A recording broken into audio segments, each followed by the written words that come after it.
अजित पवारांचा विमान अपघात आणि त्यांच्या निधनाला 9 दिवस झालेले आहेत. अपघात नेमका कसा झाला यावरून चौकशी सुरू आहे. पण रोहित पवार यांच्या एका वक्तव्यानं मोठी खळबळ उडाली आहे. 9 तारखेनंतर विमानात काय झालं आणि कसं घडलं हे सांगणार असं रोहित पवार म्हणतायत. बघूया. काय विमानात घडलं, कसं घडलं हे सुद्धा 9 तारखेनंतर मी स्पष्टपणे आपल्या सर्वांना त्या ठिकाणी सांगेल. अजितदादांच्या विमान अपघातावरून रोज नवनवे आरोप आणि तर्कवितर्क लढवले जात असतानाच रोहित पवार यांनी सनसनाटी वक्तव्य केलं. विमानात नेमकं काय घडलं हे 9 तारखेनंतर सांगणार असं रोहित पवार म्हणाले. त्यामुळे रोहित पवार यांच्या हाती नेमकी कोणती माहिती लागली हा प्रश्न आहे. काय विमानात घडलं, कसं घडलं हे सुद्धा 9 तारखेनंतर मी स्पष्टपणे आपल्या सर्वांना त्या ठिकाणी सांगेल. जे काय आमच्यापर्यंत माहिती आली आहे, अजून काय माहिती आम्ही मागवत आहोत. कारण एखादी घटना घडल्यानंतर खरंच काय झालं हे लोकांसमोर येणं हे फार महत्त्वाचं आहे. आणि पवार परिवार म्हणून सुद्धा, नाहीतर एक महाराष्ट्राचा नागरिक म्हणून सुद्धा लोकांच्या मनामध्ये ही शंका असेल तर काही अनुत्तरित प्रश्न आहेत. परंतु ठीक आहे, दुर्दैवाने ही घटना घडलेली आहे. यामध्ये कुठलाही घातपात किंवा अशा कुठल्याही चर्चांना अजिबात कोणी थारा देऊ नये. संकट आलं आणि काळानं देखील घाळा घातलेला आहे. ते आता नियतीपुढं काही पर्याय नाही, ते स्वीकारलं आता सर्वांनी. 28 जानेवारीला अजित पवारांचा बारामतीत लँडिंग वेळेस अपघात झाला.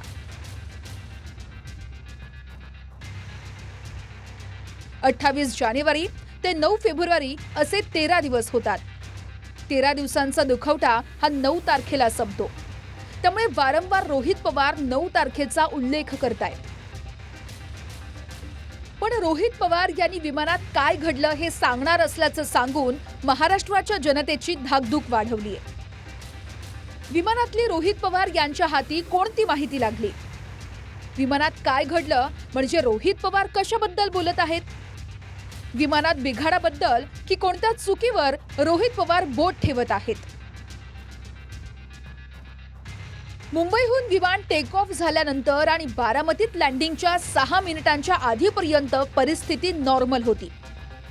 कारण 8:37 अजित पवारांनी त्यांचे पुतणे श्रीजित पवार यांना फोन केला आणि 1 मिनिट चर्चा झाली.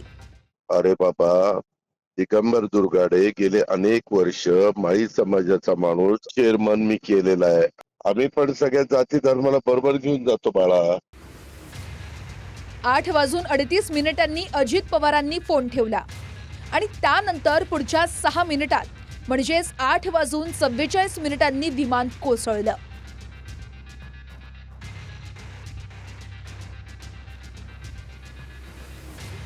तर अजित पवारांच्या विरोधात सिंचन घोटाळ्यावरून लढणारे माजी मुख्य अभियंते विजय पांढरे यांनी ही शंका घेतली आहे. अजित पवार भाजपच्या 100 कोटींच्या घोटाळ्यावरून बोलले आणि त्यानंतर विमानाचा अपघात झाला. यामागे काळबेर आहे का असा प्रश्न विजय पांढरे यांनी उपस्थित केलाय. जसं अजित पवारांनी सांगितलं की मी सत्तेवर आलो तेव्हा अनेक घोटाळ्यांच्या बाबी माझ्यासमोर आल्या आणि त्याच्यातली मी फक्त एकच बाब सांगतो आणि त्यांनी ती 100 कोटीची बाब सांगितली. पण 100 कोटीचा त्यांनी ज्यावेळेस माध्यमांसमोर सांगितलं, भाजपच्या काळातला हा 100 कोटीचा घोटाळा, आणि त्यानंतर एकाच महिन्यात त्यांचा असा दुर्दैवी मृत्यू होतो. काय वाटतं तुम्हाला याच्यावर? हां, म्हणूनच तर लोक संशय घेत आहेत की अजित पवार भाजपच्या घोटाळ्यांविषयी बोलले आणि अजित पवारांचा अपघात झाला, तर याच्यामध्ये मागे काही काळबोर आहे का हे शंका येणं साहजिक आहे. तो माणूस आपल्यातून निघून गेलेला आहे. त्याचं कुटुंबियाचं दुःख पाहिल्यानंतर अशा पद्धतीचे हे जे काही उगाच वळवळ करतायत ना, त्यांनी आपलं थोडं तरी थोबाड सांभाळावं.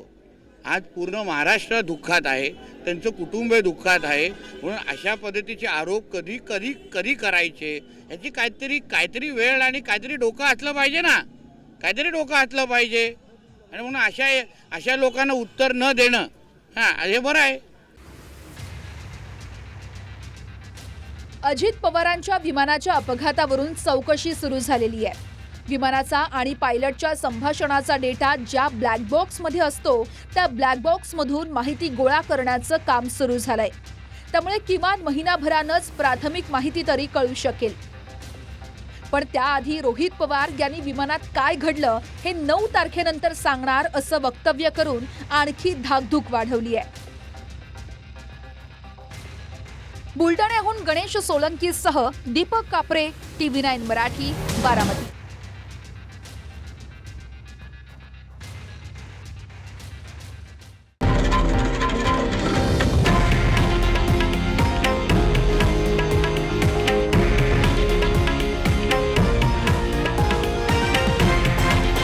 हे आहे देशातील नंबर 1 न्यूज नेटवर्क आणि आपण पाहत आहात TV9 मराठी, एकमेव.